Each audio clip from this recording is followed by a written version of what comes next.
In the shadows between history's pages, there are places where the ink has been scraped away, where the truth was locked in steel vaults, sunk beneath black water, or scattered into mountains no map dares name. We are not meant to find them. We are meant to forget. But silence leaves its own trail, and if you follow it long enough, you'll hear what was buried still breathing in the dark. At 2:14 hours on April 27, 1945, an Allied radio monitoring station outside Hamburg intercepted a narrowband transmission unlike any previously logged. The signal originated from a point just south of Lake Müritz, deep within what was still contested German territory. The source, later triangulated to a reinforced concrete structure built beneath the lake's northern shoreline, was broadcasting under an encryption scheme unknown to Allied cryptographers at Bletchley Park. The fragments that were decipherable carried a code name repeated 3 times: Project Morgenlicht. The next morning, a detachment from the British 11th Armoured Division was dispatched, accompanied by a small team from the Special Operations Executive, SOE, who had been briefed en route. According to the surviving mission orders, their objective was to secure sensitive Axis research personnel and associated material prior to Soviet encirclement. No reference to the project codename appeared in official orders, only in handwritten marginalia in a copy filed under Restricted Operations, War Office Archive Box 74/3. By May 1st, the front had shifted dramatically. Soviet forces of the Second Belarusian Front had advanced within 15 kilometers of the lake. The British detachment, call sign Raven Echo, never returned from the operation. Their disappearance was initially logged as likely MIA in Soviet-controlled zone.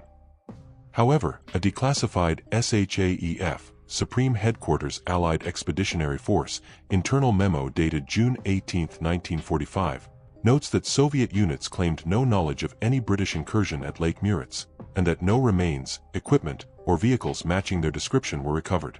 In 1962, amid growing Cold War intelligence exchanges, a NATO Signals Command report, filed under cryptographic anomalies, revisited the transmission.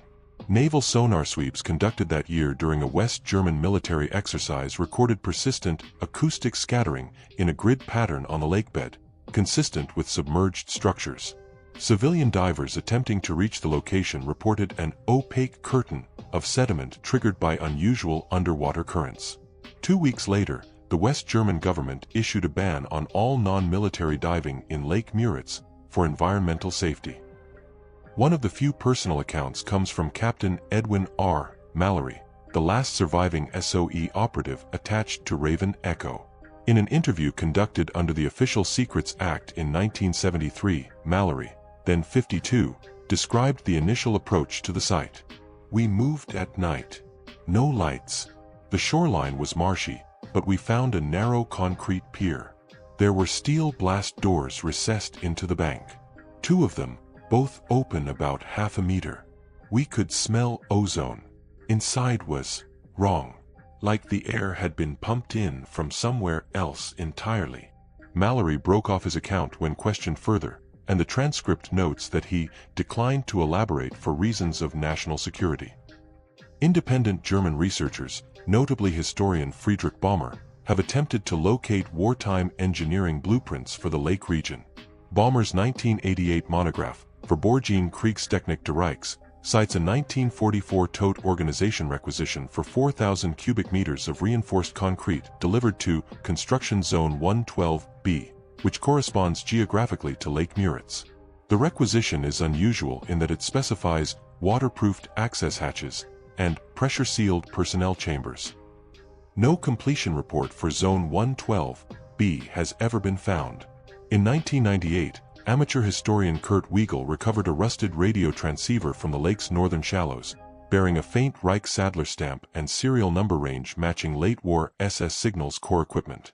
The device was heavily corroded, but forensic analysis revealed traces of silver chloride paper within, suggesting it was used for microphotography storage rather than voice transmission. The microfilm itself had long since dissolved. Satellite imagery from 2005, commissioned by a German environmental agency, inadvertently reignited speculation. The thermal scans indicated several cooler zones beneath the lakebed, inconsistent with surrounding sediment temperature. Analysts proposed that these anomalies could indicate sealed, air-filled chambers. Within days of publication, the images were removed from the agency's public archives without explanation. Former East German border guards, interviewed after reunification, recalled orders to monitor the lake perimeter for foreign infiltration well into the 1980s. One guard, Manfred Kohler, recounted seeing divers at night, wearing no markings, only black rubber suits, who surfaced silently near the old pier before being met by men in plain clothes. "We were told they were biologists," Kohler said, "but no one brings armed escorts for biology." What exactly Project Morgenlicht involved remains speculative. Some researchers believe it concerned last-ditch evacuation plans for nuclear or advanced weapons scientists, similar to Operation Paperclip in the United States. Others suggest it was a weapons development site, possibly related to rumored late-war German research into compact power generation.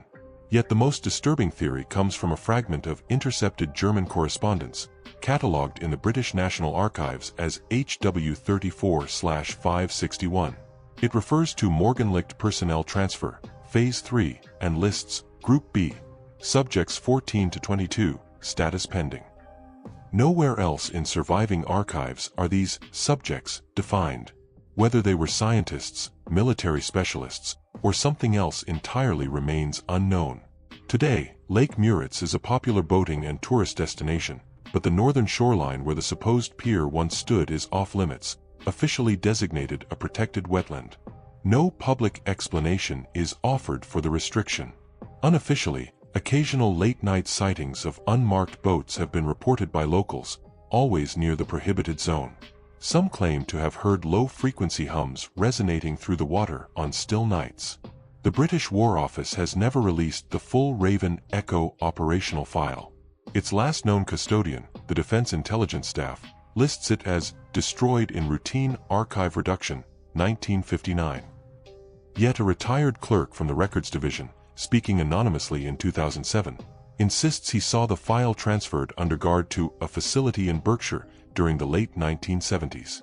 He recalled a heavy binder marked only with a faded stencil, M-Licht.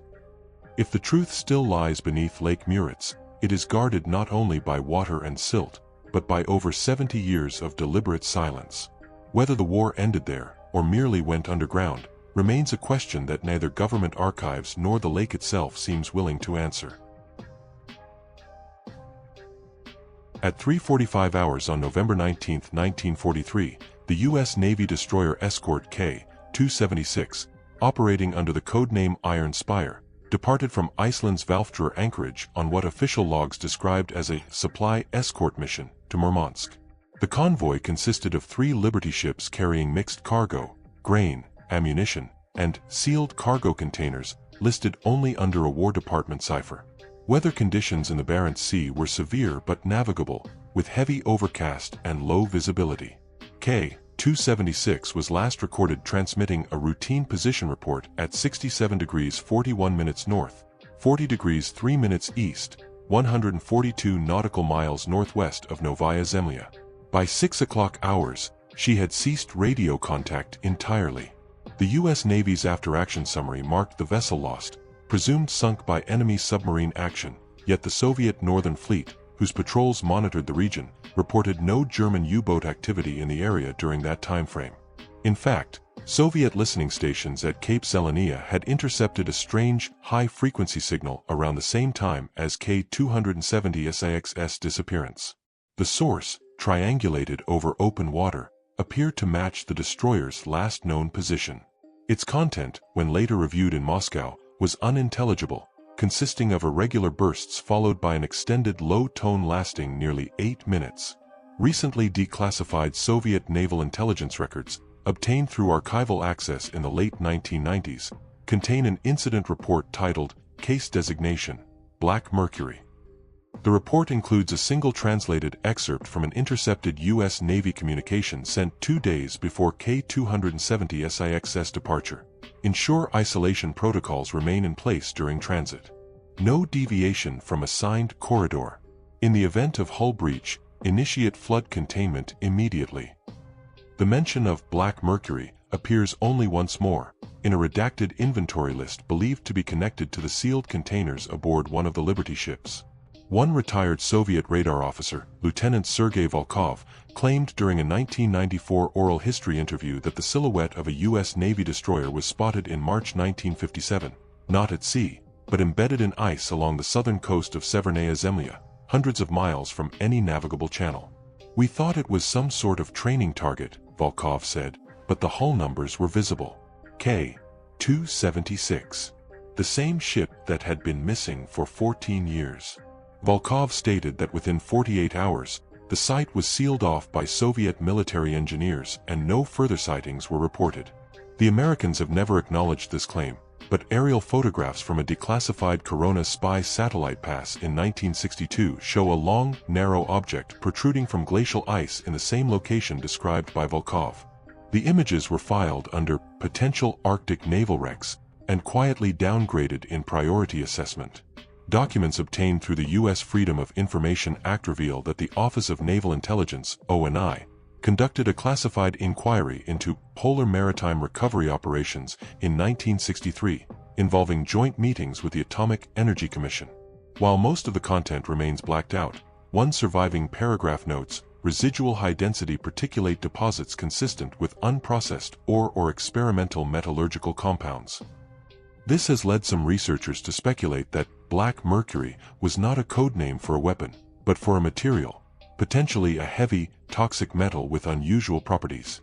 No surviving crew lists for K-276 have been made public, and family members of the sailors reported being given conflicting information. Some told their relatives were lost at sea in combat, others told they were reassigned before the mission. One widow, Margaret Collins, retained a Western Union telegram from December 1943 that reads only, "Your husband is missing in action." Further details to follow. None ever did. In 1978, a Norwegian deep-sea fishing vessel reported snagging a trawl net on a large metallic object at approximately 67 degrees north, 39 degrees east, in waters far deeper than the hull of K-276 could survive intact. The crew claimed the net tore loose, but not before pulling up fragments of riveted steel plating marked with English stenciling. The Norwegian Navy allegedly confiscated the fragments upon the ship's arrival in Tromsø. Adding to the mystery, British Admiralty records from late 1943 mention an unplanned diversion of HMS Zambesi to shadow neutral convoy traffic through the Kara Sea, despite there being no neutral convoys on record. Naval historians believe Zambesi may have been sent to locate K-276, though no official link has been established. The Soviet Black Mercury file ends abruptly in April 1957 with a note, "Site secured. Transfer completed. Recommend removal from active intelligence watch list." Transfer to where and to whom remains unrecorded or has been deliberately obscured. The Arctic ice along Severnaya Zemlya has since shifted dramatically, and any trace of K-276, if it was ever there, may now be buried under hundreds of meters of compacted ice and snow. Yet the few surviving witnesses maintain their accounts, insisting the ship had no battle damage and that whatever lay in her hold was removed under extreme secrecy. Even now, declassified CIA memoranda from 1981 refer to persistent Soviet interest in North American naval salvage technologies and archival anomalies relating to missing World War II destroyer records. These notes are buried among files on unrelated Cold War operations, almost as if meant to be overlooked. To this day, the U.S. Navy lists K-276 as lost at sea, location unknown. There are no memorial plaques, no ceremonial roll calls, just a ship that vanished in wartime and reappeared, if the accounts are to be believed, in the frozen silence of another world. Whether Black Mercury was a weapon, a material, or something stranger, its trail ends where the cold never thaws. In late March 1946, RAF Station Ashwood, a small and largely unremarkable airfield in Norfolk, was ordered to stand down. The war had been over for months, and most of its operational squadrons had already been reassigned or disbanded. But on the morning of March 28, 2 hangars, designated H-3 and H-4, were sealed under direct order from the Air Ministry's Directorate of Technical Development.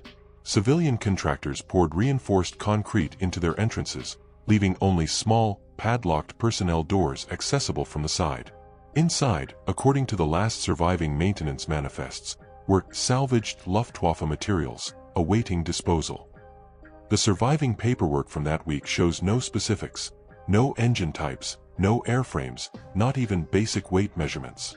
Instead, a curious notation appears in red pencil beside the inventory line, per SI 8/112, retained for review under NSAP. At the time, few outside certain circles in Whitehall knew that NSAP referred to the newly formed Nuclear Security Advisory Panel, a committee tasked with safeguarding technologies deemed relevant to atomic research. Why German aircraft components would fall under its remit has never been explained. A royal engineer named William Hart, who participated in sealing the hangars, later recalled seeing long, cylindrical crates, nothing like aircraft fuselages. They were marked with a black triangle enclosing an 9 and stenciled warnings in German and English.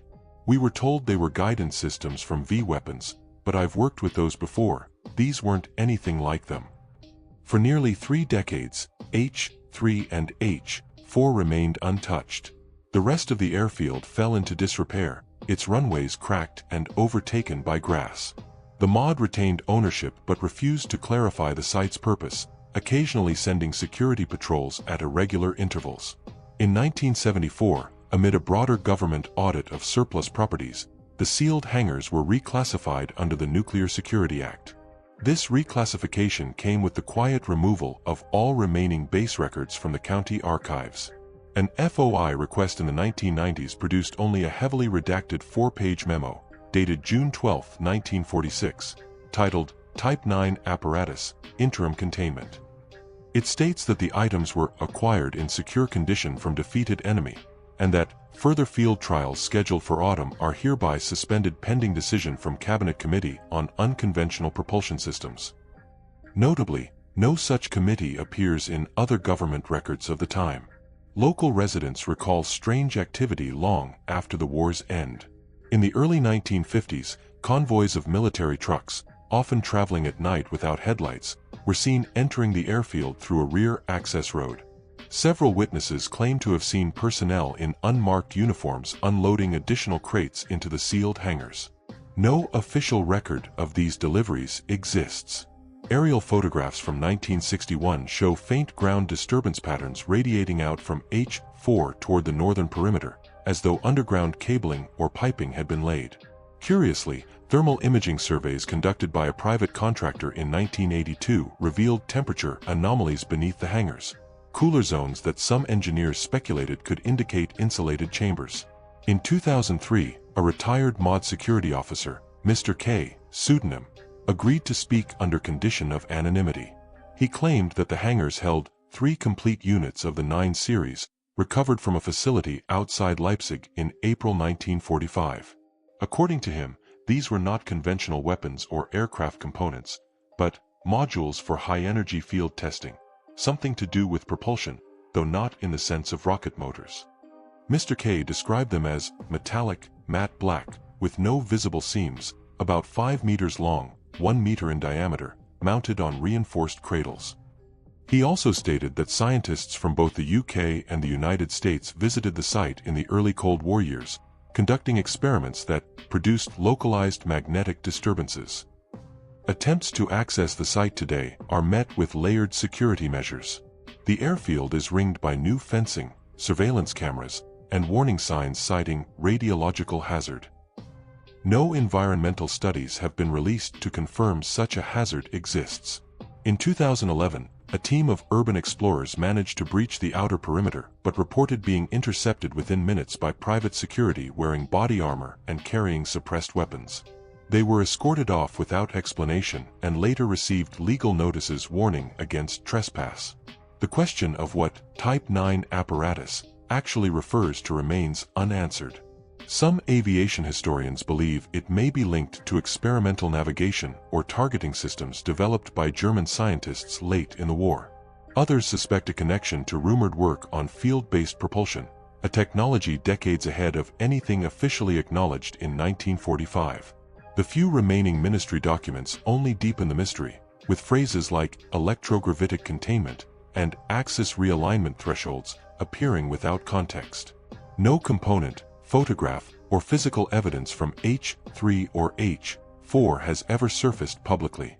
The MOD's position remains that the site is an inactive former airfield with residual hazardous materials from the wartime era. Yet, in 2017, a parliamentary inquiry into lost defense archives revealed a classified file labeled Ashwood 9 Retention Policy, dated as recently as 2009. Its contents remain sealed. What began as a routine storage order for captured enemy equipment has become a silent fixture of post-war secrecy. The sealed hangars stand as they have for nearly 80 years, featureless, locked, and out of reach. Whatever rests inside them has been kept from public view longer than most wartime secrets survive, raising the possibility that the materials hidden within are not just relics of the past, but technology still potent enough to unsettle the present. On the afternoon of September 17, 1944, during the first hours of Operation Market Garden, elements of the U.S. 504th Parachute Infantry Regiment secured a cluster of buildings on the outskirts of Arnhem. Among them was a commandeered schoolhouse repurposed as an SS forward command post. While clearing the upper floors, Sergeant Daniel H. Corwin discovered a steel map case wedged behind a filing cabinet. Inside were 5 large-scale operational maps, each marked with unfamiliar red insignia and reference points far beyond the known Eastern Front. The maps were passed to Allied intelligence officers, photographed, and sent to SHAEF headquarters in Versailles. But before analysts could complete their work, they were pulled from circulation and reassigned under the cryptic classification Directive 71K. In post-war summaries, the maps were simply listed as relocated to London for strategic review. No copy has ever reappeared in the archives. In 1991, Czech historian Pavel Král unearthed a fragmentary diary from the estate of Oberstleutnant Friedrich Hahn, an SS logistics officer attached to Army Group Vistula.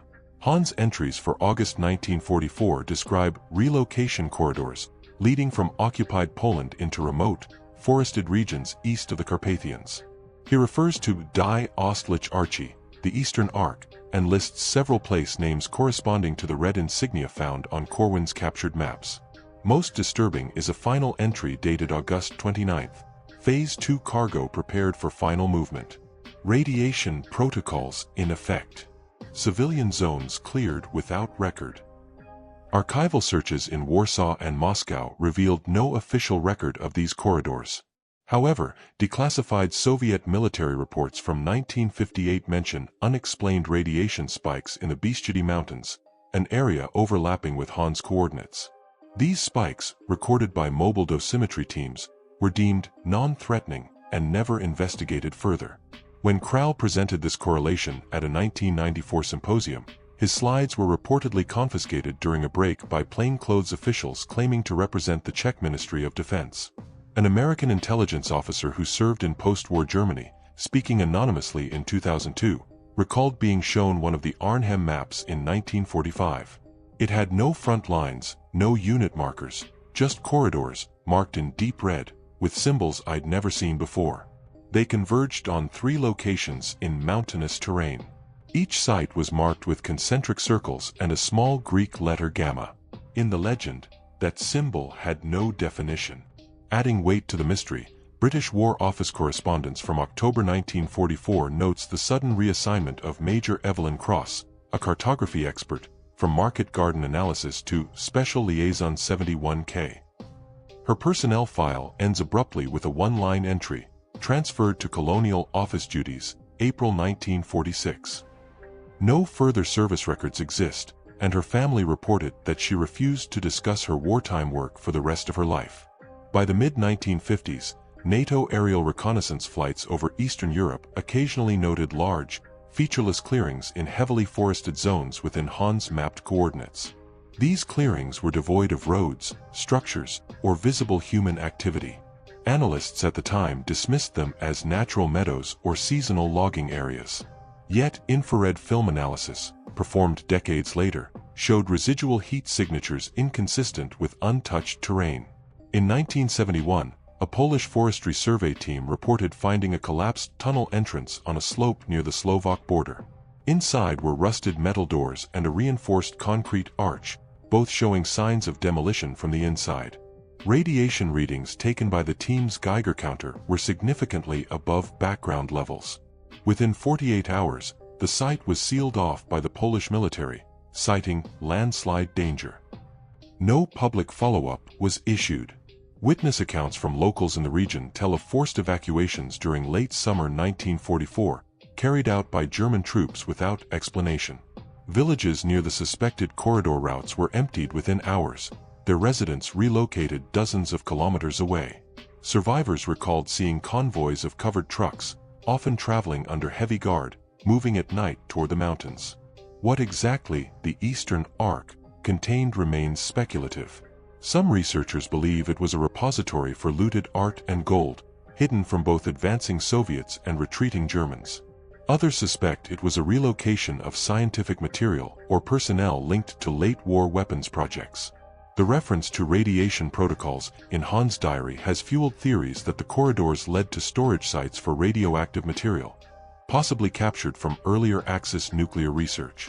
The only direct mention of the captured Arnhem maps after 1944 appears in a 1953 MI6 logistics memo, which states, "All items associated with 71K now stored at location M. Handle with utmost discretion." No description of location M exists in any released British government records. Today, the former SS command post in Arnhem is a private residence. The upstairs room where the maps were found has been renovated, its wartime fixtures removed. In the attic, however, the current owner claims to have found a single sheet of tracing paper, water-stained and brittle, with a faint outline of a corridor running east from Lublin toward the Carpathians. Along the route are 3 small red circles.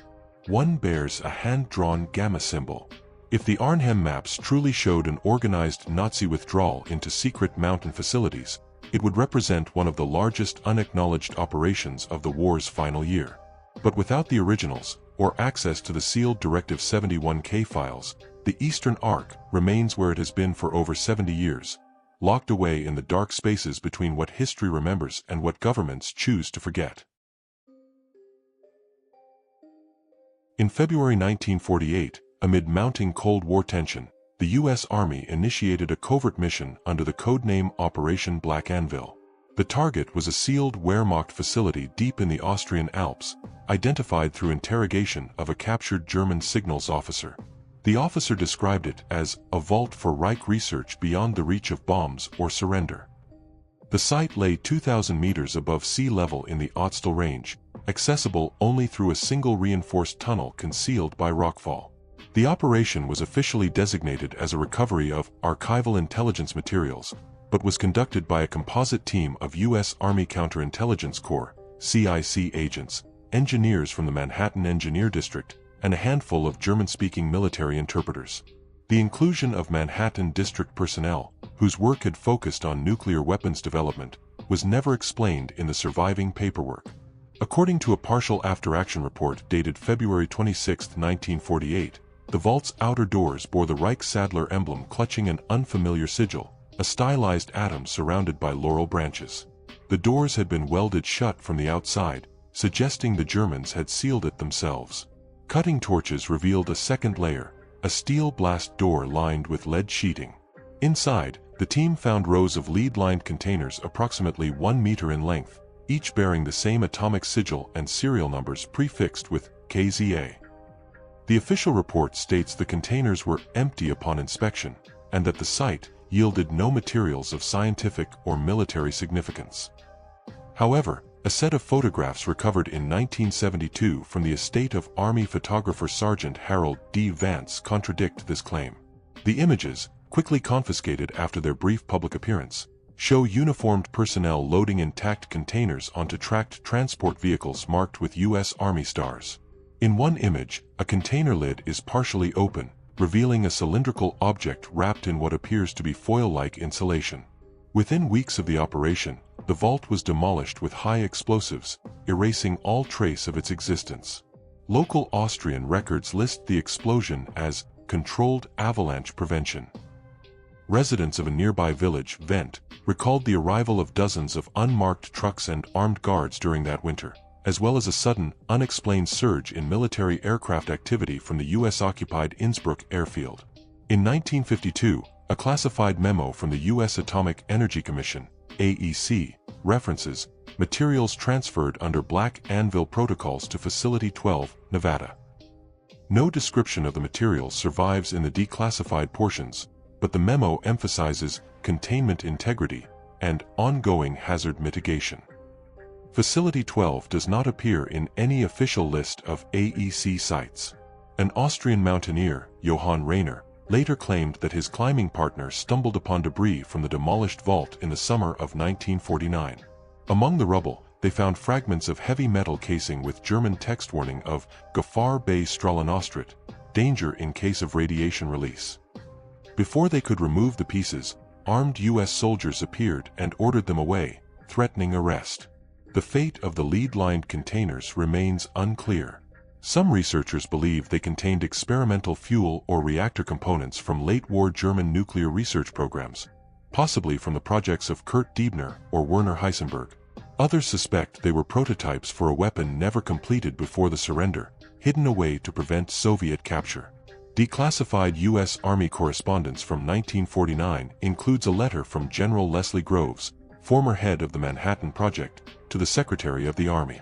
In it, Groves advises strict isolation of all recovered Anvil material until definitive hazard classification is achieved. No further mention of Anvil material appears in released files. In 1987, a former intelligence officer, identified only as Colonel M., claimed in an interview that the containers from Black Anvil were not destroyed but stored in a secure underground complex, still active today. He described it as a place with no name on paper, where Cold War meets what was left unfinished in '45. Colonel M's claims were dismissed by official channels, but he maintained that the reason you don't hear about it is because nothing else we've ever found was like it. Today, the area where the vault once stood is popular with hikers, but the slope that hid the tunnel mouth is unstable and marked by frequent rock slides. No trace of reinforced concrete or steel is visible. Austrian military archives contain no wartime record of a facility in the Ötztal Range, and the U.S. government maintains that Black Anvil was a routine post-war intelligence sweep with no exceptional findings. The truth, if it exists, remains buried, perhaps beneath alpine stone, perhaps in a secure room thousands of miles away. Operation Black Anvil stands as one of those wartime legacies where the silence is more telling than the official record.